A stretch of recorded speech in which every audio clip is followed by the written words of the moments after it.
ഇതില് ഇപ്പോൾ നമ്മൾ വിവാഹമോചനങ്ങൾ വളരെയധികം നടക്കുന്നതിന് പല കാരണമുണ്ട്. ഒന്നാമത് തന്നെ ഇപ്പോൾ കല്യാണം കഴിക്കാനായിട്ട് പോകുന്ന സമയത്ത് മാനസിക പക്വതയില്ലാത്ത കാലഘട്ടത്തിലാണ് ഇപ്പോഴത്തെ യുവതി യുവാക്കൾ ഭൂരിഭാഗം കല്യാണം കഴിക്കാനായിട്ട് തയ്യാറാവുന്നത്. ഒരു പ്രത്യേക ആവേശം കൊണ്ട് കല്യാണം കഴിക്കാന്ന് പറയും. പണ്ടെന്ന് പറഞ്ഞു കഴിഞ്ഞാൽ ഈ കൂട്ടുകുടുംബ വ്യവസ്ഥയാണ് നിലവിലുണ്ടായിരുന്നത്. അപ്പോൾ വളരെ ചെറുപ്പത്തിൽ തന്നെ പല കുടുംബങ്ങളിലെ വിഷയങ്ങളും ഈ കുട്ടികൾ ചെറുപ്പം മുതലേ കണ്ട് പഠിക്കുമായിരുന്നു. അപ്പോൾ അണുകുടുംബമായതുകൊണ്ട് അവർക്കൊരു പ്രത്യേക ഒരു പഠന അങ്ങനത്തെ ഇതുകളൊന്നും അവർക്ക് ലൈഫിൽ കിട്ടുന്നില്ല. ഒരു 50 വർഷം മുന്നത്തെ അവസ്ഥ വെച്ച് നോക്കും. പിന്നെ ആൺകുട്ടികൾ സിനിമ കണ്ട് ടൂറടിച്ച് കുടിച്ച് വലിച്ച് അങ്ങനെ നടന്ന് അടിച്ചു പൊളിച്ച് നടക്കുന്ന ഒരു സമയമാണ്. അപ്പോൾ വീട്ടുകാരുടെ നിർബന്ധം കൊണ്ടാണ് പലരും കല്യാണം കഴിക്കുന്നത്. വീട്ടുകാരെന്ന് വെച്ച് കഴിഞ്ഞാൽ ഇവൻ ഇങ്ങനെ അടിച്ചു പൊളിച്ച് ഇങ്ങനെ ടൂറടിച്ച് നടക്കല്ല സിനിമ കൊണ്ട്. രാത്രി നേരം വൈകുന്നു, ഒരു പെണ്ണ് കെട്ടി കഴിഞ്ഞാൽ ഇവന്റെ ഇതിലൊക്കെ ഒരു മാറ്റം വരും എന്ന ചിന്തയിൽ നിന്നാണ് വീട്ടുകാർ പല ആമ്പിള്ളേരും കല്യാണം കഴിപ്പിക്കുന്നത്. സത്യത്തിൽ ഈ കല്യാണം കഴിഞ്ഞ വരുന്ന വ്യക്തിക്ക് സ്വാഭാവികമായിട്ട് ഭാര്യയായിട്ടോ അല്ലെങ്കിൽ മക്കളുണ്ടാവുകയോ ചെയ്യുകയാണെങ്കിൽ അവരായിട്ടുള്ളൊരു അറ്റാച്ച്മെന്റ് ആയി വരുന്നതിന് മുന്നേ തന്നെ അവൻ്റെ കൂട്ടുകെട്ട് ബന്ധങ്ങൾ കാര്യങ്ങളൊക്കെ ഉള്ളതുകൊണ്ട് ഒറ്റയടിക്ക് അവൻ ഭാര്യയായിട്ടോ മക്കളായിട്ടുള്ള ബന്ധം നല്ല രീതിയിൽ വരണമെന്നില്ല. അപ്പോൾ സ്വാഭാവികമായിട്ട് ഈ കല്യാണം കഴിഞ്ഞു വരുന്ന വീട്ടിലെ ഈ ഈ പയ്യൻ്റെ അമ്മേനെ സംബന്ധിച്ചോളം ഇവൻ വീട്ടിൽ എന്താ പറയുക, കല്യാണം കഴിഞ്ഞിട്ടും വീട്ടിൽ ഇവൻ നല്ല രീതിയിൽ അടങ്ങി ഒതുങ്ങി കഴിയുന്നില്ല എന്ന് കാണുമ്പോൾ അതിൻ്റെ എല്ലാ കുറ്റം ഈ കെട്ടി വന്ന പെണ്ണിൻ്റെ മെക്കെട്ടായിരിക്കും എടുക്കുന്നത്. പിന്നെ സാമ്പത്തിക ഭദ്രത ഇല്ലാത്ത ഒരു പിടിച്ചു നിൽക്കാൻ പറ്റാവുന്ന സമയത്തായിരിക്കും കല്യാണം കഴിയേണ്ടവ. കല്യാണത്തിൻ്റെ ഇപ്പോഴത്തെ ചിലവെന്ന് പറഞ്ഞു കഴിഞ്ഞാൽ ഭയങ്കരമായൊരു ധൂർത്തായിട്ടുള്ള ചിലവാണ്.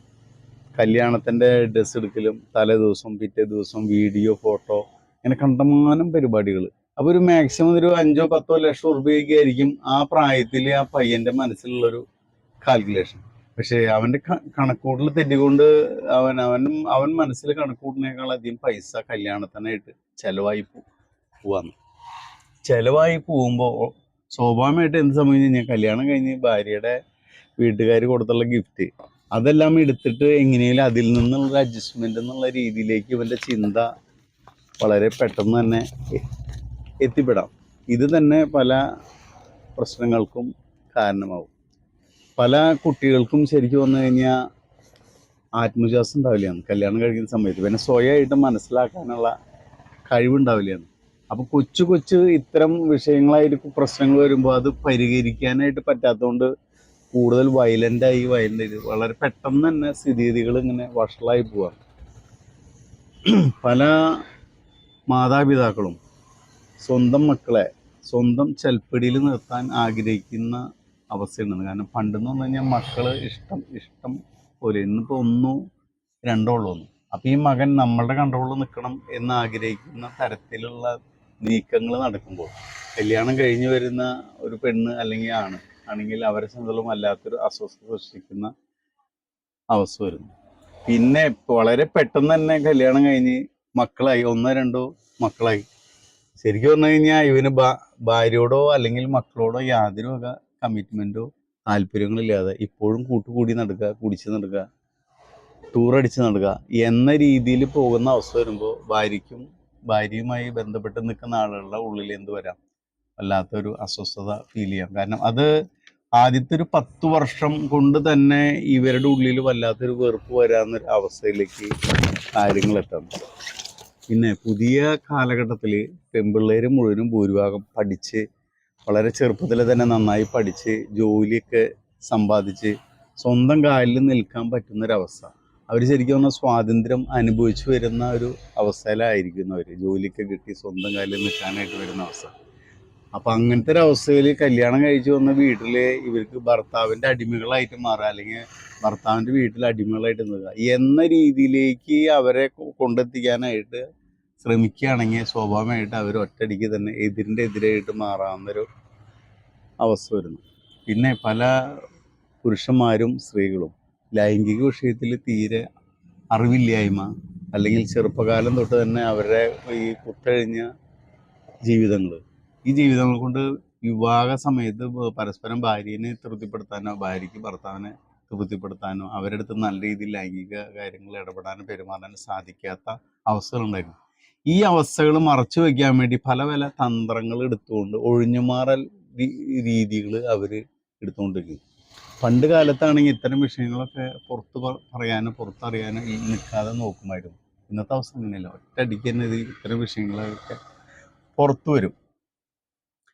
പിന്നെ നമ്മുടെ ഈ എന്താ പറയുക, ഈ പല ആളുകളും വെച്ച് കഴിഞ്ഞാൽ നമ്മൾ ഈ ഈ ഈ സ്വന്തം താല്പര്യം അടിച്ചേൽപ്പിക്കാനായിട്ട് ശ്രമിച്ച് ഭാര്യയുടെ താല്പര്യം ഭർത്താവിൻ്റെ മേൽ, ഭർത്താവിൻ്റെ താല്പര്യം ഭാര്യയുടെ മേൽ, അമ്മായിമ്മ മരുമകളുടെ മേൽ, ഇത്തരം താല്പര്യങ്ങൾ അടിച്ചേൽപ്പിക്കാനായിട്ട് ശ്രമിക്കുന്ന സമയത്ത് പണ്ട് കാലഘട്ടത്തിൽ നമ്മൾ കൂട്ടുകുടുംബ വ്യവസ്ഥ, ഇഷ്ടംപോലെ മക്കളും കാര്യങ്ങളും ഉണ്ട്, എങ്ങനെയും അഡ്ജസ്റ്റ് ചെയ്ത് വിട്ടുവീഴ്ച ചെയ്ത് ക്ഷമിച്ച് സഹിച്ച് നീ എങ്ങനെയും അവിടെ നിന്നിപ്പോ എന്നൊരു രീതിയിലുള്ളൊരു സംസാരമായിരിക്കും സ്വന്തം കുടുംബത്തിൽ നിന്നുണ്ടാവും. മക്കളെ, നിങ്ങൾ എന്തെങ്കിലും ക്ഷമിച്ച് സഹിച്ച് നിൽക്കുമോ, ഇങ്ങനെ വിട്ടുവീഴ്ച ചെയ്യൂ, കാരണം വെച്ച് കഴിഞ്ഞാൽ നിൻ്റെ താഴെ മക്കളുണ്ട്, ആളുകളുണ്ട്, അതുകൊണ്ട് എന്നൊരു തരത്തിലുള്ളൊരു രീതിയിൽ നിന്നായിരിക്കും വീട്ടുകാരെ അവസ്ഥ വരാം. ഇപ്പോൾ എന്ന് പറഞ്ഞാൽ സ്വന്തമായി ജോലിയും വരുമാനം കാര്യങ്ങളും ഒക്കെ ഉള്ളൊരു അവസ്ഥ വരുമ്പോൾ ഒരിക്കലും അടിമത്ത അവസ്ഥയിൽ നിന്ന് പോകേണ്ട കാര്യം അവർക്കില്ല എന്ന് സ്ത്രീകളുടെ ഇടയിൽ തോന്നുകയും, ഈ വീട്ടുകാരെ സംബന്ധിച്ചോളം എനിക്ക് ആ കൂടി 1-2 മക്കളാണ് അവർക്കുള്ളൂ. അപ്പോൾ അവർ എൻ്റെ മകൾ എന്തിനാ അവിടെ കിടന്ന് കഷ്ടപ്പെടുന്നത്, അവൾക്ക് ജോലിയുണ്ട്, സെറ്റപ്പ് ഉണ്ട്, കാര്യങ്ങളുണ്ട്, അപ്പോൾ അവൾ എന്തിനാ അവിടെ കിടന്ന് ബുദ്ധിമുട്ടുന്നത്, അവൾ ഇങ്ങോട്ട് പോന്നോട്ടെ എന്ന തരത്തിലേക്ക് വീട്ടിലെ മാതാപിതാക്കൾ ചിന്തിക്കുന്നൊരു അവസ്ഥ കൂടി വരികയാണ്. അപ്പോൾ സ്വാഭാവികമായിട്ട് ക്ഷമിക്കാനോ സഹിക്കാനോ വിട്ടുവീഴ്ച ചെയ്യാനോ നിൽക്കാതെ എത്രയും പെട്ടെന്ന് തന്നെ പുതിയ പുതിയ പ്രശ്നങ്ങളിലേക്ക് പോകാനുള്ള സാധ്യത വളരെ അധികമാണ്. പിന്നെ ഇതിന് നമ്മളൊരു ഈ പരിഹാരം എന്ന് പറയാൻ കഴിഞ്ഞാൽ, വിവാഹം കഴിക്കാനായിട്ട് ആഗ്രഹമില്ലാത്ത പുരുഷന്മാർ, വിവാഹം കഴിക്കാൻ ആഗ്രഹമില്ലാത്ത സ്ത്രീകൾ, അവർ വീട്ടുകാരുടെ നിർബന്ധത്തെ തുടർന്ന് ഒരിക്കലും കല്യാണം കഴിക്കരുതെന്നാണ് എൻ്റെ അഭിപ്രായം. കാരണം കല്യാണം കഴിക്കാനായിട്ട് ആ വ്യക്തിക്ക് തോന്നാത്ത കാലഘട്ടത്തിൽ ഒരിക്കലും വിവാഹം കഴിക്കരുത്, പുരുഷനായാലും സ്ത്രീയായാലും.